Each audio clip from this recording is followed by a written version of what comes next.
Again, So Team JP. Puerto Rico has a new jersey. See what they've added to this? Now, you're used to seeing this here.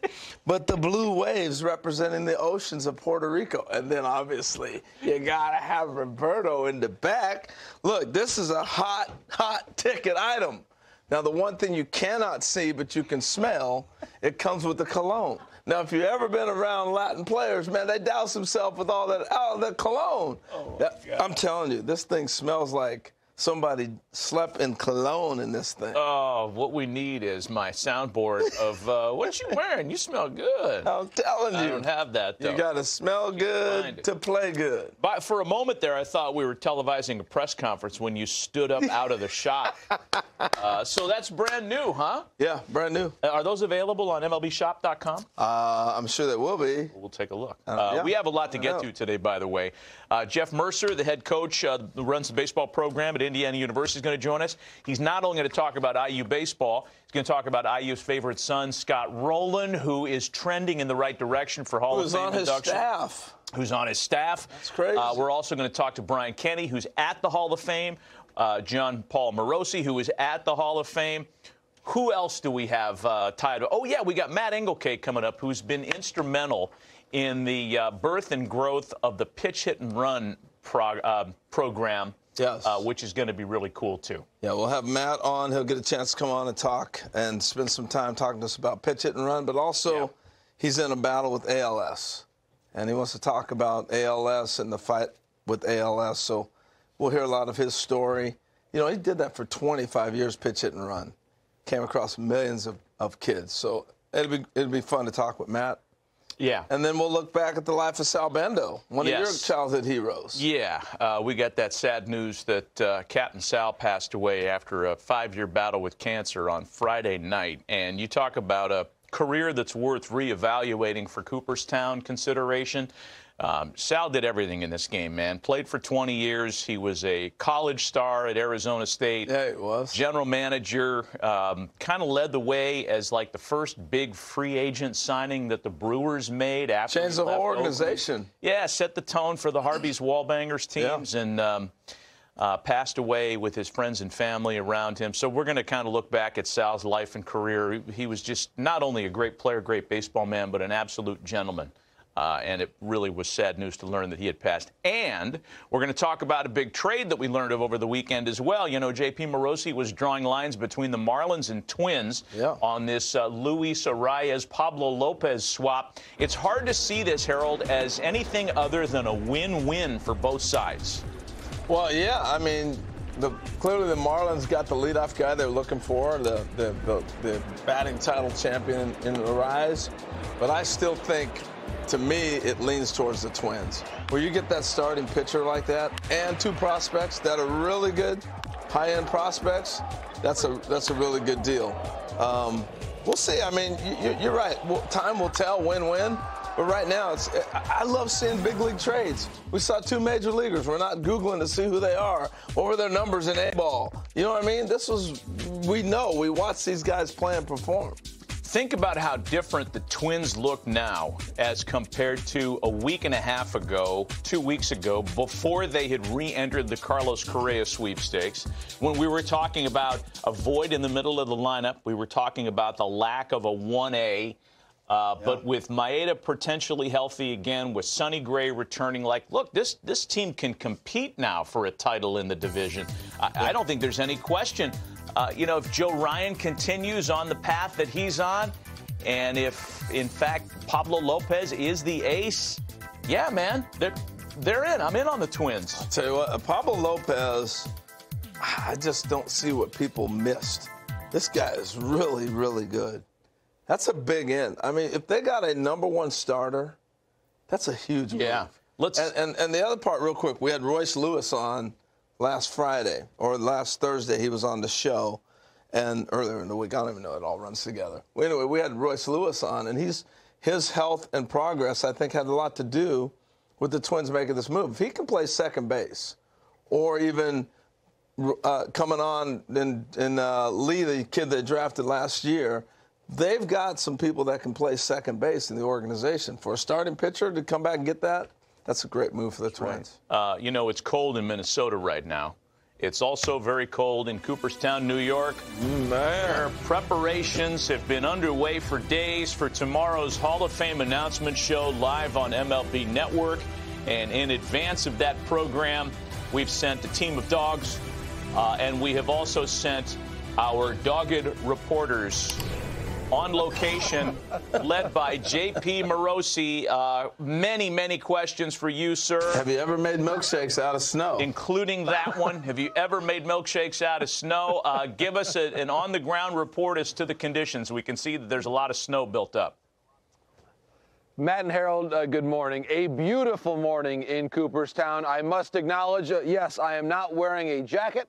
I am not wearing gloves because I was born in the Upper Peninsula. We call this May weather in Michigan. I'll tell you this. So here in Cooperstown, we don't actually measure snow by the traditional method. So I have this baseball bat. It is not, notably, the Bambino's bat from the archives. I want to make sure we're clear on this. Good to know. But I will measure the snow here.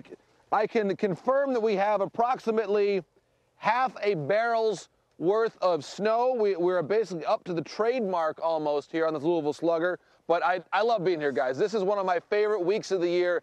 I would say this. I love Cooperstown in the summertime when it comes to induction weekend. I am just as happy, and in fact, I think even happier to be here in the snow. What a gorgeous, gorgeous day. Main Street, we had a great breakfast at the diner with my friends Josh Rawitch and John Shestakowski. So it's a great way to begin the day here in gorgeous Cooperstown, New York. We might want to get you out of the road, though. We're good. We're good.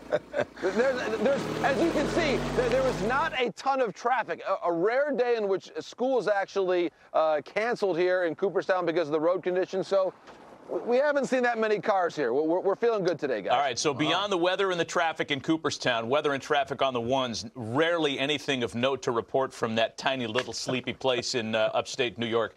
Let's get to the ballot, and let's get to the two players who it appears are trending in very positive directions in advance of tomorrow's announcement. Yes, guys, I've been looking at these numbers, and full credit to Ryan Thibodeau, all the great work that he does. I would say this. It's entirely possible that we have three players get above 70%. Of course, 75% is the magic number. We do expect those numbers to drop a bit due to the public-private nature of how things are typically unveiled with respect to the voting. And this is really interesting. I was looking at these numbers last night, guys. While Rolen has been the top vote getter so far on the publicly known ballots, he did have the higher drop percentage a year ago. And so actually, it's entirely possible that at the end of the day, when the results come out tomorrow night, that Rolen may actually be third behind Helton and Wagner. And I think, guys, if we get to a spot where all three of them are above 70, but below the 75% needed for election, I do think it opens up a broader conversation about where the overall voting trends are going. Man, that car almost took you out. I don't know if the guy was like, look, I don't like what you're saying. He was awful close to you. I feel good.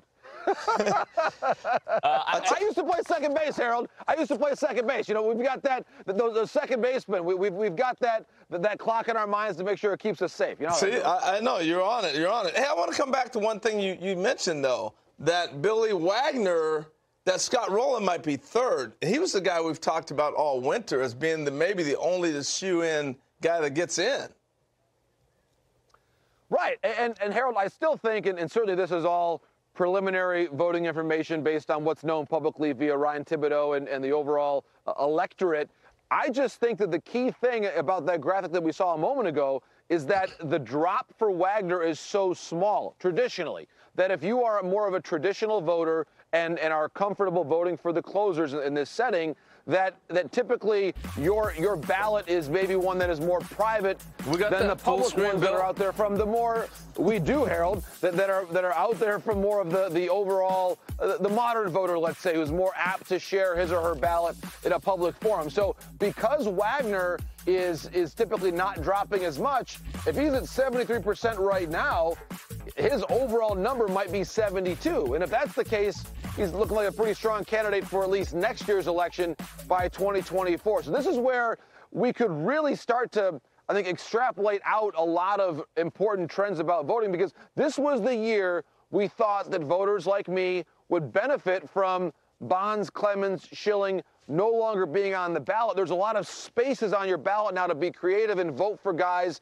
like, in my case, with Helton and Wagner, who I haven't voted for every year, because we have more space now without those three somewhat controversial names that were still on there as of last year. And then we do have some new names coming on a year from now. So right now we're talking about a bit of a crunch right now. Who can we get in right now to free up the ballot for next year? Increasingly, guys, it looks like it might not be anybody, any of those three, if those numbers hold in terms of how much the drop goes public to private, as we saw last year. Well, let's then discuss, JP, the voting process itself. And look, Harold and I have been, what have we been doing this show for 12 years, something like that? And every winter, we advocate for at least thinking about changing the way the vote is conducted.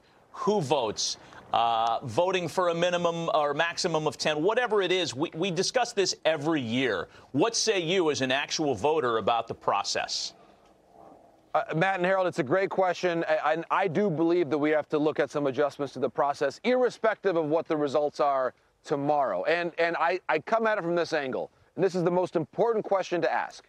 Are we as voters electing deserving candidates in a timely fashion every year? And I believe the answer there is no. I think it does. It makes the writers look bad. It makes the writers look bad, Harold, because what happens is, if we all acknowledge that Rowland and Helton and Wagner are likely to get in one way or the other eventually, the fact that they're still on the ballot if they don't make it this year, 1 year from now, and taking up spots that we should be thinking about, Adrian Beltre and Chase Utley and Joe Mauer, were not properly on schedule considering the players who debuted in the 90s and the early 2000s. Interestingly, this ballot has only two names left who debuted in the 80s, Gary Sheffield and Omar Vizquel. So we're now in an era where we're considering the 1990s and early 2000s. Obviously, the 90s especially were a very complicated time because of the PED era.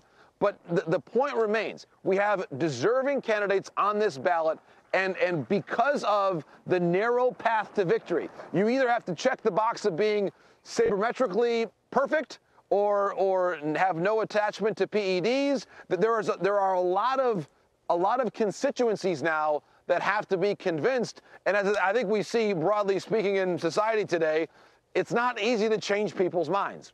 And so as a result, that accelerator that we used to see when you got to 60 or 65%, voters would say, you know what, let's just vote for you, we'll get you in. That doesn't quite happen as often as it used to. And so for me, I would like to see the electorate shrink further. We had that happen a few years ago. I think we need fewer and fewer voters to make sure everybody voting on this incredibly hallowed hall is someone who's very invested and connected to the way the game is being covered and adjudicated right now. Well said, JP. As always, you are in your element there, literally and physically. Way to go. More from JP as we continue. If I was a writer, I'd be dangerous. Oh, we have no doubt about that. Show from up there today. That would have been. Well, we got JP there. We're going to have Brian Kenny up there later, who is the kind of master of ceremonies emeritus. MLB Now is going to be live